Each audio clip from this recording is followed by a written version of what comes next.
నిన్న ఆంధ్రప్రదేశ్ రాష్ట్ర ముఖ్యమంత్రి నారా చంద్రబాబు నాయుడు గారు white paper on state finances అని అసెంబ్లీ సాక్షిగా రిలీజ్ చేయడం జరిగింది. అయితే ఆ వైట్ పేపర్ డాక్యుమెంటు బాగా దాదాపు 30 చిల్లర పేజీలు ఉంది డాక్యుమెంటు పీపీటీ రూపంలో. అది చూస్తే చాలా ఆశ్చర్యంగా ఉంది. ఇప్పుడు ఇందులో ఈ వైట్ పేపర్ అనేది ఎవరైనా కానీ ఎప్పుడు రిలీజ్ చేస్తారు? మీరు విజయవంతంగా మీ పరిపాలన మొదలుపెట్టి ఈ విధంగా ముందుకు తీసుకోబోతున్నాము రాష్ట్రాన్ని ప్రగతి మార్గంలో, అభివృద్ధి మార్గంలో. అందులో ఏవైతే కొద్దిగా ఇబ్బందులు ఉన్నాయో, డెఫిషియన్సీస్ ఉన్నాయో, తక్కువలు ఉన్నాయో అవన్నీ కూడా ఈ విధంగా రిజాల్వ్ చేయబోతున్నాం అంటే వైట్ పేపరు. ఇదేందండి? వైట్ పేపర్ ఇచ్చేసి క్లీన్గా చేతులు ఎత్తేసినట్లుంది ప్రభుత్వం. ఇంత లావు డాక్యుమెంట్ కూడా అవసరం లేదు. స్ట్రెయిట్ అవే 30వ పేజీకి వెళ్ళిపోవాలి. సారాంశం అంతా 30వ పేజీలో ఉందన్నమాట. ఇంత లావు డాక్యుమెంట్ కూడా అవసరం లేదు. అంటే ఇది వైట్ పేపర్ అనేది మీరు తెలుగుదేశం ప్రభుత్వము మీరు చెప్పినట్లుగా ఎంతో ఆశలతో ప్రజలందరూ కూడా మిమ్మల్ని ఎన్నుకున్న తర్వాత వాళ్ళ ఆశలన్నీ కూడా మొత్తం నీరుగార్చి నిరాశ చెందే విధంగా మీరు ఈ వైట్ పేపర్ రిలీజ్ చేయడం జరిగింది. ఇది అసలు చూసిన తర్వాత అనిపిస్తుంది, ఇది శ్వేతపత్రమా లేదా సాకుపత్రమా? శ్వేతపత్రమా లేదా సాకుపత్రమా? అన్ని సాకులు కనపడుతూ ఉన్నాయి. ఆ సాకులు కూడా అన్ని ఇన్వాలిడ్ సాకులు. నేను చెప్తాను ఎందుకు ఇన్వాలిడ్. అసలు సూపర్ 6 అని చెప్పి మీ సూపర్ 6 మీద ఎంతో నమ్మకంతో ప్రజలందరూ కూడా మిమ్మల్ని ఎన్నుకుంటే, ఒకవైపేమో ప్రజల్లోనే డౌట్స్ కూడా చెప్తున్నారు. అసలు ఈ విధంగా ఇన్ని సీట్లు ఎట్లొచ్చినాయి, ఈ విధంగా ఇంత మెజారిటీలు ఎట్లొచ్చినాయని చెప్పి ప్రజలు ప్రశ్న ఒకవైపు. ఈ మధ్యకాలంలో సీనియర్ ఐఏఎస్ ఆఫీసర్స్ కూడా ఎంతోమంది ప్రశ్న వేస్తున్నారు అసలు ఎన్నికల విధానంలో. సరే, ఏది ఏమైనా కూడా సూపర్ 6 ఇప్పుడు మొదలు కాకముందే మొట్టమొదటి ఓవర్లోనే సూపర్ 6 డక్అవుట్ అయినట్లుంది. సూపర్ 6 కాస్త డక్అవుట్. ఇంతకుముందు 2014 నుంచి 19 చేసిన పరిపాలనలోనంట చాలా స్థూల ఉత్పత్తి బ్రహ్మాండంగా పెంచినారంట. ఆ తర్వాత సరిగ్గా పెరగలేదంట. అవునండి? అంటే వైట్ పేపర్లో ఏదంటే అది రాసేస్తానే దాన్ని ఎవరు చదవకుండా, దాని ఫ్యాక్ట్స్ ఫిగర్స్ తీయకుండా ఉంటాయండి. ఎప్పుడు కూడా స్టాండ్ అలోన్గా, అంటే ఆంధ్రప్రదేశ్ రాష్ట్రము 1 సంవత్సరం చూసుకొని దీన్ని మాత్రము, కేరళ రాష్ట్రం 1 సంవత్సరం చూసుకొని దీన్ని మాత్రం కాదండి. భారతదేశంలో మన భాగం ఎంత అనేది చూద్దాం. ఒక రెఫరెన్స్ పాయింట్ ఉండాలి కదా.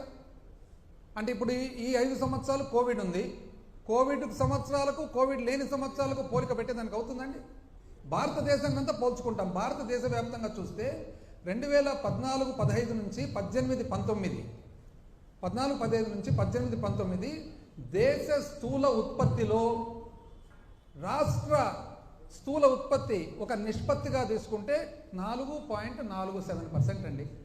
అంటే దేశ స్థూల ఉత్పత్తిలో మనము 4.47% మన భాగం, మన కాంట్రిబ్యూషన్. 2019-20 నుంచి మనం 2023-24 అడ్వాన్స్ ఎస్టిమేట్స్ చూసుకుంటే దేశ స్థూల ఉత్పత్తిలో మన రాష్ట్ర స్థూల ఉత్పత్తి 4.82 అండి. అంటే 0.4% మీకంటే ఎక్కువ. ఇప్పుడు ఎట్లా చెప్తున్నారండి అప్పుడు బాగా పెరిగింది ఇప్పుడు పెరగలేదని? అంటే మీ అంకెలు మాత్రం మీరు చూసుకుంటే సరిపోతుందా? రెఫరెన్స్ పాయింట్ వద్దా? ఎప్పుడు కూడా ప్రజా జీవితంలో ముఖ్యంగా, మామూలు జీవితంలో అయితే ప్రజా జీవితంలో ముఖ్యంగా మనం ప్రజలకు ఆన్సర్ చేయాల్సిన బాధ్యత ఉంటుంది. అబ్రహాం లింకన్ మాజీ అమెరికా దేశ అధిపతి, one of the greatest politicians this world has scene. ఆయన ఏమన్నారు? ఒక వ్యక్తిని జీవితాంతము అబద్ధాలు చెప్పొచ్చు, అందరికీ ఒక్కసారి అబద్ధం చెప్పొచ్చు, కానీ అందరికీ జీవితాంతం అబద్ధం చెప్పాలంటే కుదరదు, ఏమాత్రం కుదరదు. స్ట్రైట్ అవే 30వ పేజీకి పోతే ఏమంటున్నారు మీరు? 30వ పేజీలో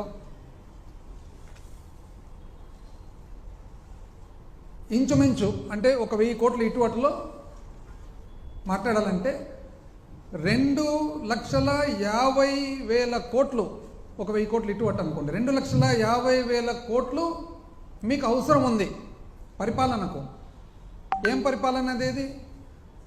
సహజమైన మామూలు పరిపాలన, అంటే మీ స్కీములు ఇంకోటి ఏమి లేకుండా ఓన్లీ జీతాలు, పెన్షన్లు, అప్పు కట్టడము, వెల్ఫేర్ పెన్షన్స్, విద్యుత్తుకు సంబంధించిన సబ్సిడీ, పీడిఎస్ మన రైస్కు సంబంధించిన subsidy, minimum Aarogyasri, diet, MDM, anganwadi, centrally assisted state plan, programs and అడ్మినిస్ట్రేషన్కు మాత్రమే.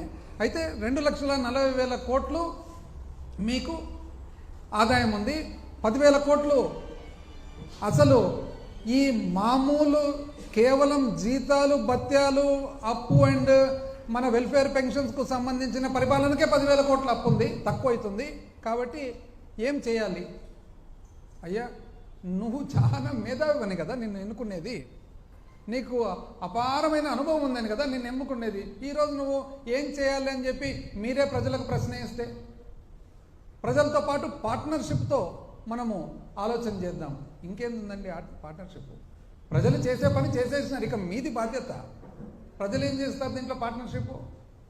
ప్రజలు వెయిట్ చేస్తున్నారు, వేచి అసలు ఎప్పుడెప్పుడు మీరు ప్రతి ఒక్క ఇంట్లో ఉండే ప్రతి పిల్లలకు అమ్మఒడిస్తారు, ఎప్పుడెప్పుడు 18 ఏళ్ళు నిండంగానే మహిళలకు మీరు నెలకు 1,500 ఇస్తారు, ఎప్పుడెప్పుడు 60 సంవత్సరాల ముందే 50 సంవత్సరాలకే మీరు 4,000 రూపాయలు పెన్షన్ ఇస్తారు, ఎప్పుడెప్పుడు మీరు రైతు భరోసా 20,000 రూపాయలు సంవత్సరానికి ఇస్తారు, ఎప్పుడెప్పుడు మీరు మన అన్ఎంప్లాయిడ్ యూత్కంతా కూడా, నిరుద్యోగులకందరికి కూడా మీరు నెల నెల డబ్బులు ఇస్తారని చెప్పి అసలు కాచుకొని ఉన్నారు అందరూ.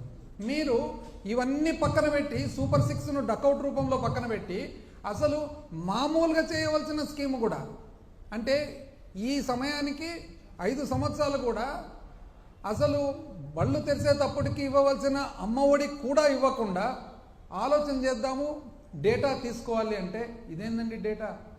అంటే మీరు 6 వైట్ పేపర్లు రిలీజ్ చేస్తారే, డేటా లేకుండానే రిలీజ్ చేస్తారా?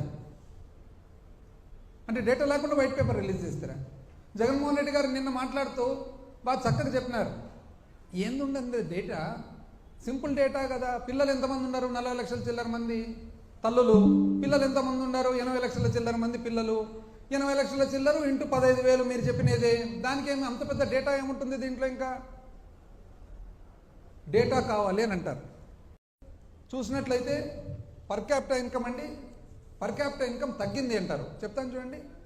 ఆంధ్రప్రదేశ్ రాష్ట్రము 2018-19 లాస్ట్ సంవత్సరం తెలుగుదేశం రిజిమ్లో మన పర్ క్యాపిటా ఇన్కమ్ వచ్చేసి 1,54,031 రూపాయలు.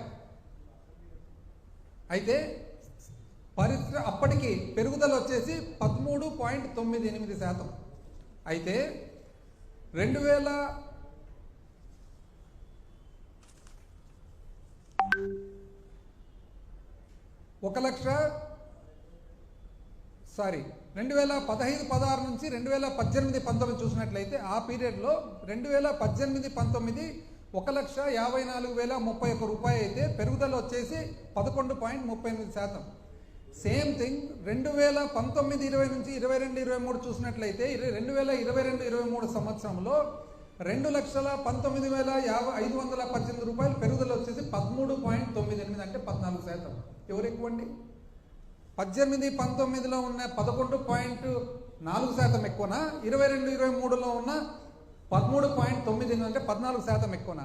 అదేవిధంగా per capital income at current prices and growth rates చూస్తే 2018-19లో ఆంధ్రప్రదేశ్ రాష్ట్రము 1,54,031 రూపాయలు ఇప్పుడు ఏదైతే చెప్పినానో అంతటితో 18వ ర్యాంకులో ఉంది, భారతదేశంలో 18వ స్థానంలో ఉంది. అయితే పెరుగుదల, అప్పటి పెరుగుదల చూస్తే 11.38% ఏదైతే చెప్పానో ఇంతకుముందు, అప్పటి పెరుగుదల ప్రకారం చూస్తే భారతదేశంలో 13వ స్థానంలో ఉంది. అయితే అదే 2022-23కి వచ్చేటప్పటికి ఆంధ్రప్రదేశ్ రాష్ట్రం నేను చెప్పిన 2,19,518 రూపాయలు ఏదైతే ఉందో భారతదేశంలో 7వ స్థానంలో ఉంది. పెరుగుదలలో చూసినట్లయితే 13.98 ఏదైతే 14% ఇంచుమించు నేను చెప్పినానో 6వ స్థానంలో ఉంది. అంటే 2018-19 వాళ్ళ పీరియడ్లో మనము 18వ స్థానము పర్ క్యాపిటల్ ఇన్కంలో ఉంటూ పెరుగుదల మాత్రము 13వ స్థానంలో ఉన్నాము. ఈరోజు మనము 22-23కి వచ్చేటప్పటికి పర్ క్యాపిటల్ ఇన్కంలో 7వ స్థానంలో ఉంటూ పెరుగుదల 6వ స్థానంలో ఉన్నాము. లేదండి ప్రగతి?